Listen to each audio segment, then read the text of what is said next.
This is the story of Carl Saxon, who was born in the year 2185 AD on Nebula K Street in England.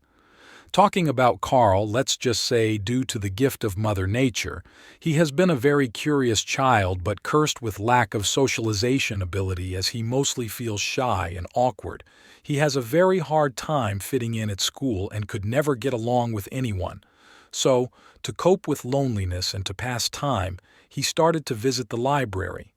Even though society had developed in many aspects, the good old library is still alive in many educational institutions around the world, as somehow humans valued the intimate connection between our hand and paper.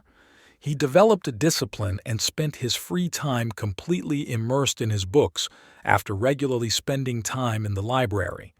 His hunger for information and research kept growing, so to fulfill his curiosity, he chose the field of science, as this field allowed him to be in a continuous learning process, and later on in his adult life, he became a scientist. And it is of no surprise to us as we know how Carl was in his childhood. He was professionally working in the field of simulation, as at that time a lot of scientific breakthroughs happened in this field and a lot of research papers had been published that proved that we are, in fact, living in a simulation. As it was proven, many scientists were conducting different research, but Carl specifically was working on and trying to building a simulation machine because he wanted to bring change to the laws and order already set up in the universe, but was not getting program code, right?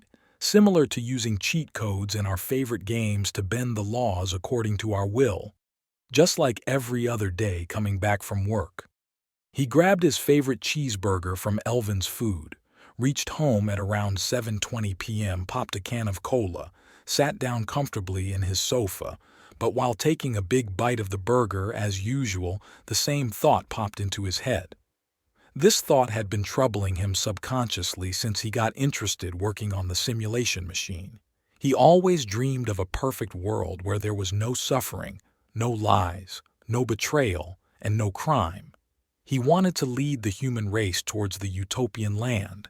This thought stemmed from the loneliness and bullying he faced in his childhood. After rigorously working on the code for years, he finally cracked it and named it Code of Karmic Simulation, which would run the simulation machine and alter our simulation according to his codes. He took a long breath, thought about whether he should run the simulation machine or not, then made up his mind thinking there is no reason to wait and ran the program, and behold, the new world order was set, and now societies will actually function as expected by him, and the world will actually function like in religious textbooks. After a few minutes, news broke all over the internet about this crazy phenomenon happening all around the world. A woman tried to rob a gas station in New York, and she stabbed one of the employees working there. But after the stabbing, the robber was the one who felt sharp pain near her chest. That is where she stabbed the employee at the gas station. In a few seconds, she was soaked in blood, and cops pulled her over and took her to the hospital. Other situations were also being reported around the world, and Carl was watching it all on his phone actually like the ruler of the world, and he suddenly bursts out laughing as it was reported that most people's nose were growing and became long as a sword, which came as no surprise to Carl because he had written a code for the program that was inspired by the story of Pinocchio, as when people lie, their noses will start to grow, and such people will be ashamed and outcast by society. People who intend to inflict emotional pain on others will feel the pain inflicted on them. And these were the major rules established by the new simulation program, and only Carl was immune to this whole new system because he is the creator. Carl was not that fond of going out, but after 2 days in his lab he went out to grab his favorite cheeseburger. He was so surprised by the change that had occurred as throughout his walk he saw everyone loving and caring about each other. There was no hatred among anyone. His eyes got teary, and he stopped suddenly in the middle of the sidewalk and burst into laughter as he was filled with so much happiness. But as we know, history repeats itself, and humans have always adapted to any kind of situation due to their problem-solving monkey mind that always seems to figure out ways that can benefit them at the end of the day. It was not that the simulation removed people's innate darkness and feelings of ego and pride, but they were forced to suppress such acts. Everything was going fine for like 8 months of operation, but one afternoon a man named Ichigo Kurosaki in Japan, while returning home from his long, hectic day working as a music producer. Right after he entered through the front door of his house, his facial expression just took a 360. His smiley, bright face turned to a frowny one, as he now does not have to fear making anyone uncomfortable in the workplace or hurting anyone's feelings. He is now in the safe haven of his own home, where he lives alone. He decides that day to take a warm shower, and then his mind figures out something about how to solve the void that is inside of him. He has been feeling this emptiness since last 2 months as a lack of cooling off in life, as previously he used to make jokes, shit talk with friends. Now all this part is cut off. After shower, he runs toward his room, stands in front of the mirror and laughs like a monster. He abuses himself verbally, lies to himself, and begins to self-harm. This character develops within him as a result of his inability to inflict pain or hatred towards others, as anger, sadness, happiness, all are part of human emotion, and that makes them complete, as human beings are flawed just like everything else in nature. After the act is over, he feels complete.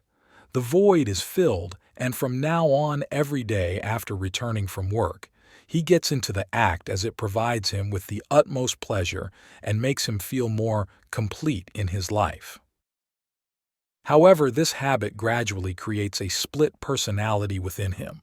It's like having 2 people inside of one, and the same person operates differently during the day and night. Just like other parts of human nature inside of him, his sexual nature also starts to deviate, and he develops a love for masochism, which means gaining pleasure from pain. He is someone who loves getting hurt, but not that seriously. One day at the office, while he was talking to his colleague, he explained this habit of his, and he was surprised by the reply of his colleague, who also had a similar habit to cope with the situation. This concept of escape was spreading like a virus around the world, and later on, people were killing themselves as the disbalance between happiness and sadness, pleasure and pain in human life was causing disbalance around the world. The number of people committing suicide and self-harm was increasing exponentially every day. The number were increasing by double every day, and millions of people had killed themselves. Carl, the scientist, was looking at everything from a bird's-eye view and was taken aback by the news, how humans were purposefully bringing chaos into their lives. He gradually realized that the laws established by the universe, or God, or whatever the phenomenon was that created this world, had curated everything with balance as focal the point. Similar to the Yin and Yang philosophy, for there to be light, there must be darkness. For there to be highs, there must be lows. For there to be summer, there must be winter. And for there to be pleasure, there must be pain. Nothing is perfect in this world, and balance is the key. That is how the universal rules are set out.